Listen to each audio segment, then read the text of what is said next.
Hello and welcome to the She Reads Romance Books podcast, the ultimate show for romance book lovers looking for the best books worth reading. I'm your host, Leslie Murphy, and in each short episode, I share my favorite book list of recommendations so you know exactly what to add to your must-read list. Join me as I explore the romance genre and have fun collecting book boyfriends along the way, because life is better with a love story.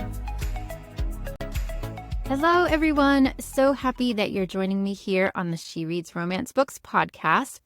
It's already August. Gosh, if you can believe that. Summer is just totally flying by, and we are in the thick of watching the 2024 Summer Olympic Games. How about you? In case you missed it, my last podcast episode 65, I talked about a number of Summer Olympic themed romance books. So I hope you're checking out those books this week to get into the Olympic spirit with your reading while maybe watching some of the events.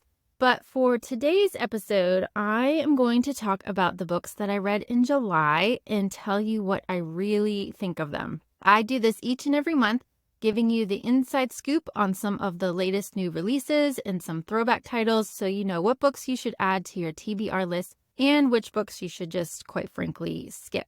I have been cranking through quite a few books each month lately, and I'm standing pretty at about 5 books ahead of my 2024 Goodreads reading challenge goal of reading 135 books this year, which is awesome. But I realized that in reading so many books that these episodes of my reading recaps can get a bit long when I promised to give you bite-sized episodes. So I gave myself a talking to, and I am going to do my best to give you all of the important info about a book, but get through these at a pretty good clip. So are you ready? Do you have your journal out so you can add books to your TBR list? But first, I want to know if you are craving a slow burn, friends to lovers rock star romance for your next beach read. Set in Los Angeles in the 1980s, follow Kit McKenna, an ambitious artist manager, and Sully Fox, the swoon-worthy singer of a hot new band. Opposites attract and their chemistry is undeniable, but the trials of fame and passion bring a new set of challenges they never expected. Can their love survive the spotlight?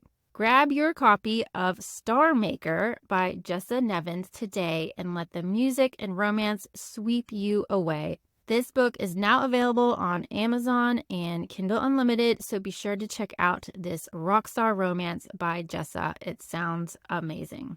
Okay, now that you've got that beach read rockstar romance on your TBR list, let's go on to my July reading list with the first book that I read last month, which was a fantastic read, and that was The Love of My Afterlife by Kirsty Greenwood. This book made my list of most anticipated romance books of 2024 because I thought the storyline had such a great hook to it. It is an adorable found family romance where Delphi, the heroine of the story, finds herself in the afterlife after choking on a microwavable burger. And there she meets Merritt, who is an afterlife therapist, who's a bit quirky herself, and she ends up sending Delphi back to Earth to find her soulmate, who she met for like 30 seconds at the pearly gates, but who was also sent back to Earth. It's not necessarily out of the goodness of Merritt's heart, but because Merritt's bored and would like Delphi to live out a romance book trope or two and give her a real-life happily ever after story to watch and unfold while she's up in the afterlife. It's kind of hard to discuss this book, actually, for fear of giving away any potential spoilers, so you just have to trust me when I say you should go into this blind and really enjoy the ride. Not only do you get a really fun love story, but I loved how Greenwood gave a nod to the rom-com genre, name-dropping so many favorite authors and book titles, many of which were my own personal favorites. This was my first book by Greenwood, and I enjoyed every minute of it, so definitely give that book a read and put it on your TBR list.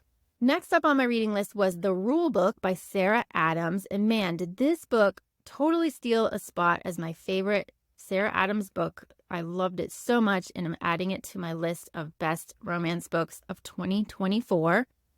It is a sports romance featuring a hot football player with the most adorable, quirky heroine I've read in the longest time, where Nora, a rising sports agent, gets her college ex-boyfriend, who she dropped pretty badly way back when, as her first client. And now he is set on some revenge. But the two end up having an oops moment and getting married in Vegas, setting up the sweetest second chance romance that just hits you in all the feels. There's no ridiculous third act breakup, which I loved, and it's actually a bit spicier than I anticipated for a Sarah Adams book. But Nora, oh my goodness, I'm telling you that you just need to read this book just to meet her. I loved this heroine.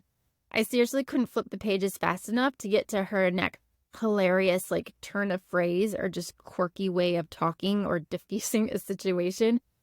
I did not know, I should say, that Sarah Adams had such comedic chops to her work, but this book was fabulous. Sarah Adams, actually, her books came up in our July book club meeting, and I told everyone that this was definitely a 5-star read for sure, and one that I highly, highly recommend. This month, I also reread Pen Pal by J.T. Geisinger in anticipation of talking with her for the podcast about this book, and it's re-released this month with a stunning limited edition cover.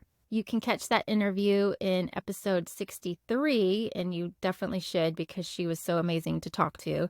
She describes this book as an erotic thriller / gothic romance, or even an unconventional romance, and I think I would agree with that. The heroine, Kayla, the day that Kayla buries her husband, she receives a letter from someone named Dante, postmarked from the state penitentiary, a man who says that he's waiting for her. She has no idea who this guy is, but she ends up writing him back, and at the same time also juggling some crazy things that start happening around her house. And then her roof starts leaking, so she needs a repair guy to come and ends up hiring this hottie named Aiden. Now, that's all I'm really going to say about this plot, because this is another book that you just have to go into blind, or else I would totally give major spoilers. If you loved my podcast episode number 16 on the best mindfuck romance books, then you're definitely going to love this book. It's such a unique story. It's also a really spicy one with one of the hottest heroes. Aiden, gosh, he was seriously so sexy and went at it hard anytime he was around Kayla. They test out some primal play, sort of a bit of cat and mouse, if you will. It was really hot in this book. So definitely give PayPal a read. It was so, so good. Next, I dived into a few books on my summer romance reading list for the July 2024 Romance Book Reading Challenge, which was to read one summer romance. And I started with 7 Summers by Paige Toon. This is a sort of love triangle romance where Liv and Finn have this connection in their small town of Cornwall, but then he's in this band, and that takes him to LA to launch his career, only to have him return each summer for 6 years and reunite them for a week or more until one summer when Liv also meets a man named Tom. Now, this book made my list of must-read summer romance books of 2024 because I just love the trend of summer romances where people find themselves falling for someone summer after summer. I wasn't sure what tied Finn and Liv together for so long, but I was definitely anxious to find out. And I'm glad that I did, yet I can't say that I loved this book. Not sure that I'd recommend it either, but maybe if you like that trend of following a couple summer after summer, then yes, you might want to read it. But I think my problem with this book was that I didn't really like Liv or Finn or really love their relationship. I didn't see their love for one another, if that makes sense. And I didn't feel like it really deepened over the years, especially since they didn't really communicate between summers. And honestly hardly spent much time together each summer. I was super intrigued by Tom in what role he would play, but that angle and the twist of the story was a dud, in my opinion. And then, honestly, don't get me started on the ending. I did not like where she took it at all. But if you enjoy love triangles, which this sort of becomes, or if you love a romance with longing, give it a go. But otherwise, I think there are better summer romance books to check out instead of this one. The next book that I read was Mistakes We Never Made by Hannah Brown, which is her debut adult romance about two former debate team champions who almost fell in love years ago and who are now stuck together on a wild wedding weekend to find a runaway bride. I did enjoy this book, and I ultimately gave it 3.5 stars. I liked that it kept me hooked as they were searching for the runaway bride and working through their issues at the same time. I also liked that Emma, the heroine, wasn't so perfect. Like, she had major control issues that gave her a bit of tunnel vision when it came to her friends and this predicament, but all of her actions always came from a place of love. I liked the flashback to their almost moments, or the times that she is calling mistakes they didn't make. And I think both of them are such morons, honestly, but yet their experiences were real, and that not everyone in high school, are great communicators, and it's not easy to share your feeling when you don't know what the other person is thinking, right? I think I would have rated it higher if I really fell for either character, but I didn't, and I have a feeling I won't really remember this book a few months from now, especially because the resolution wasn't super satisfying to me. But that being said, I am glad that I read it and I enjoyed reading it. If you're interested to see how Hannah Brown is as a writer, I say give it a shot. I definitely think she has writing chops and that she left the door pretty wide open for another book based on one of the main characters. And if she writes that, I will definitely be reading it because I think it would be pretty interesting. Okay, next on my reading list was Summer Romance by Annabelle Monaghan, which is going to be our August 2024 She Reads Romance book club pick, and I'm beyond excited to discuss this in the club and to have a chance to talk with Annabelle about this amazing book, which also landed a spot on my best romance books of 2024 list. This is a best friend's brother romance that centers around Allie, a heroine who is kind of pretty lost. She recently lost her mom. She's in the middle of a divorce while also raising 3 kids and is a professional organizer whose life is pretty much going off the rails. But she runs into Ethan, a friend's younger brother, and begins a summer romance with him while he is in town. That is honestly probably the shortest description of this book. That doesn't really give it justice, but I listened to the audiobook, which was amazing, by the way, and it really made me feel for Allie and how she found herself stuck. But I also fell for Ethan, who is just such a unique hero that Annabelle wrote so incredibly well. Everyone, I think, totally needs an Ethan in their life. So just trust me when I say you need to read this book, especially if you're someone in midlife and find yourself living a life different than you thought it would be. I really cannot wait to talk more about this in book club. So make sure you join this month so we can all join in the discussion. Just go to shereadsromancebooks.com/book club. I really do think it will be really fun to talk about this book. So yeah, that and this book also, I should say, met the July 2024 Romance Book Reading Challenge option that gave you the challenge to listen to one audiobook. And like I said, I'm really glad I did because I loved it. All right, next up was a romantic suspense book, which I told myself I really wanted to read more of this year in that category of romance. So I read Unwanted by Mia Sheridan because the storyline sounded really interesting. Basically, there are 2 murders in this small town in Montana, and the only suspect is this mountain man who looks like he's been living in the woods for years. And turns out he has, which has the investigator and the local woman who he has helping him navigate sort of the backwoods of the area, asking more questions about him, who he is, what he's been doing in the woods, and is he the killer? I should say first that before you want to pick up this book, you should check out the trigger warnings, because especially if you cannot read books that include violence against children. I'll just say that. My heart totally broke for Lucas, the hero of the story, so many times in the story, and yet his strength and beautiful heart were just everything. Sheridan sort of alternates between the present with people trying to solve the two crimes while also trying to figure out who this man from the woods is, with chapters that take you back to the past to give you greater depth to Lucas's character and history. This was a genius way to write this story to keep things moving and also to give you some relief from the shock value that would accompany the past chapters, I think, so often. Lucas was obviously the main focus of the story for me, and yet I also felt for Harper, the heroine, and her story too.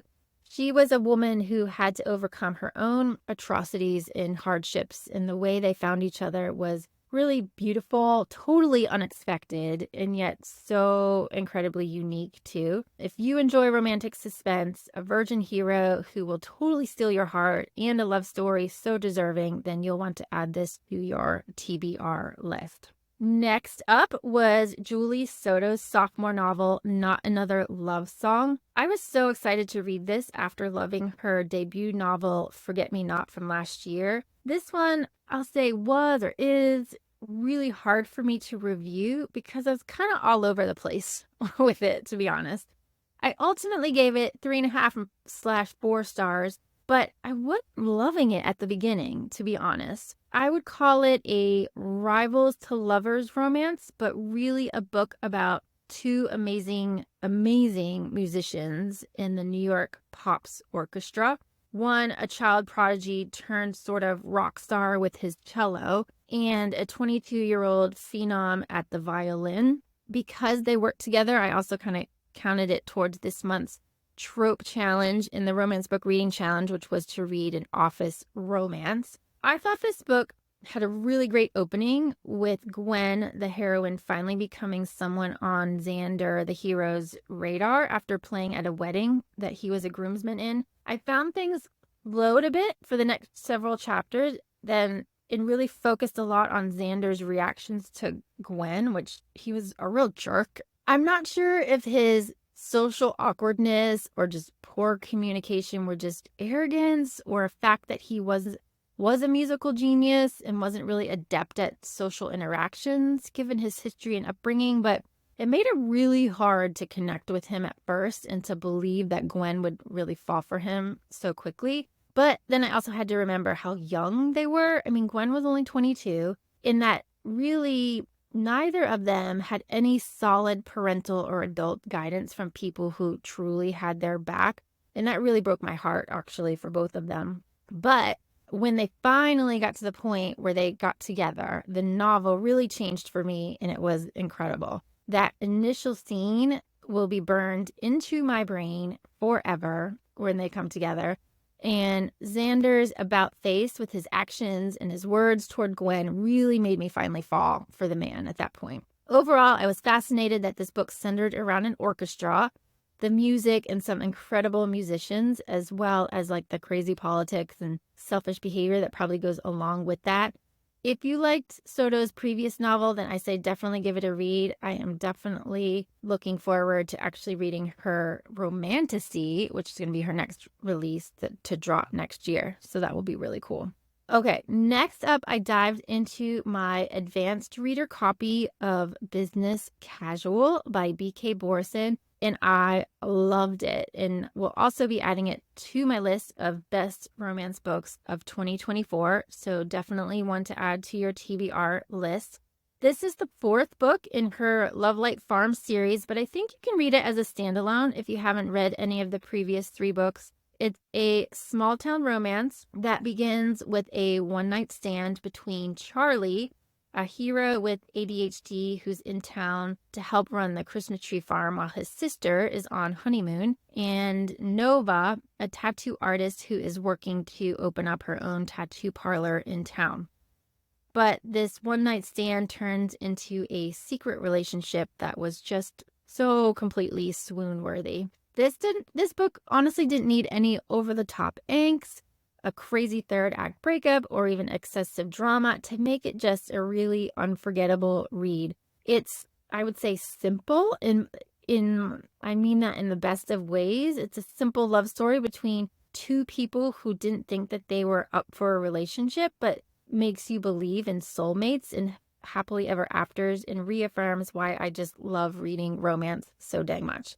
Charlie is the sweetest cinnamon roll, yet also a man who could also let loose and with some hot and heavy wants in the bedroom. Beneath his, happy-go-lucky facade and exterior that he often projects is a man who doesn't believe he deserves a place in people's lives, and that really just broke my heart about him. I, of course, though, fell for him immediately because he said he had an acupuncturist, and I love that plug for my field of work in this book.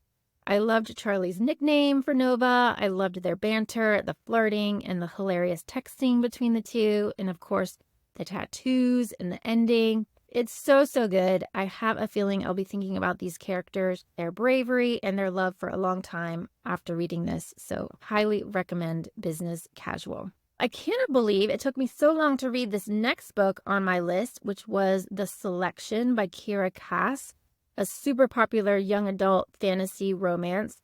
I actually buddy read this one with my daughter, which is the first time we've actually done this because she's really into fantasy and, of course, romance. So we thought we would read this together. Well, I should say I read it. She listened to the audiobook and loved it. I gave it 3.5 or 4 stars and would recommend it for those who are obsessed with the Bachelor TV show or the Hunger Games books because it's definitely a cross between the two. It for sure reads like a young adult romance, definitely a little bit on the younger side. Very little spice in its book 1 in a trilogy and 5-book series. I thought it was just a bit slow at parts, but I thought the idea of the selection where Prince Maxon has to pick a bride from one of the 35 girls from across the provinces and from across various classes was pretty clever. It's also a love triangle romance because America, the heroine, gets picked to be part of the selection. She leaves behind someone she already loves. So this one was, a pretty quick read and one I would recommend if you're into young adult romantasy. My final book of the month was a reread of The Rom-Commers by Catherine Center for book club and our author Q&A with her. I honestly think I loved this book even more the second time around. Such a great rom-com about rom-com with incredible characters from the main hero and heroine screenwriters to honestly every additional character in the book. I've talked about this so much already, so if I haven't convinced you to read it by this point, then oh well, but it was a 5-star read for me for sure. And it was such a perfect pick for book club, and talking with Catherine was just amazing and a really once-in-a-lifetime experience. So that wraps up this month's reading list of what to read and what to skip. This month, I'm reading Wicked Serve by Grace Riley, which I just finished, along with Five Brothers by Penelope Douglas. I'm also reading The Game Changer by Lana Ferguson, which, by the way, if you didn't see on Facebook or Instagram, She Reads Romance book is referenced in the reviews at the beginning of the book. Oh my gosh, it was beyond amazing to see that when I opened up the book to start reading it. So stay tuned for my August reading list episode to hear more about those books and others that I get to read this month. But for 2 more book recommendations, let's consult my A Year of Reading Romance card deck for a reading prompt for this month. This is my 52 card deck of reading challenge prompts and romance genre categories and tropes to help you answer that question. What should I read next? It is available to purchase on She Reads Romance book and would make, honestly, the perfect stocking stuffer. It's really not too early to begin thinking about holiday gifts, people, and this would make a really good one for yourself or the romance reader in your life. I had already shuffled them and picked out a book for today's episode, and today's card is Billionaire Romance. So let's see, Billionaire Romance. I would suggest for this topic to read either The Takeover or The Casanova by T.L. Swan. I loved both of these romances with billionaires. That honestly had me like also bawling my eyes out at one point, or at the point of conflict in the story. They were just so good and both 5-star reads for me. So I would read those for billionaire romance. Now, flipping the card over, the challenge prompt is to read a hardcover. So that's an interesting challenge. I would say right now I'd grab the hardcover of the rom-commers because the cover is just so freaking pretty in pink, and the fuchsia sprayed edges of the hardcover are beautiful. I loved it. So yeah, I would pick up the rom-commers for that. In terms of the August 2024 romance book reading challenge, your challenge is to read a rom-com or a book that inspires travel. So hopefully you're on my email list. I will be talking more about those in my newsletter, or you can check out those lists on She Reads Romance Books for suggestions for the best rom-com books or the best romance books that inspire travel. But as I leave you, I'd love for you to share this episode with a friend who would love to hear these mini reviews, or to share it on Facebook or Instagram to help more people find the podcast. And if you haven't already, it's so important to get reviews for the podcast so it ranks high on search results. So be sure to give a quick review if you could on your way out or while you wait for the next episode to drop. I would so appreciate it, and thank you so much in advance. And that's all for today's episode. Until next time, happy reading, folks, because life is better with a love story. That's all for this episode of the She Reads Romance Books podcast. I hope you enjoyed it and found some new books to add to your TBR list. If you did, please subscribe, rate, and review the show on your favorite podcast app. It really helps me reach more romance book lovers like you, and I appreciate your support. If you're a book boyfriend collector like me, then you'll want to join my email list so you never miss a podcast episode or a new book list. Just visit shereadsromancebooks.com/join and sign up today. As a thank you, I'll instantly send you my list of top 10 book boyfriends that will make you swoon. Trust me, you don't want to miss this list. Thank you for listening, and until next time, happy reading.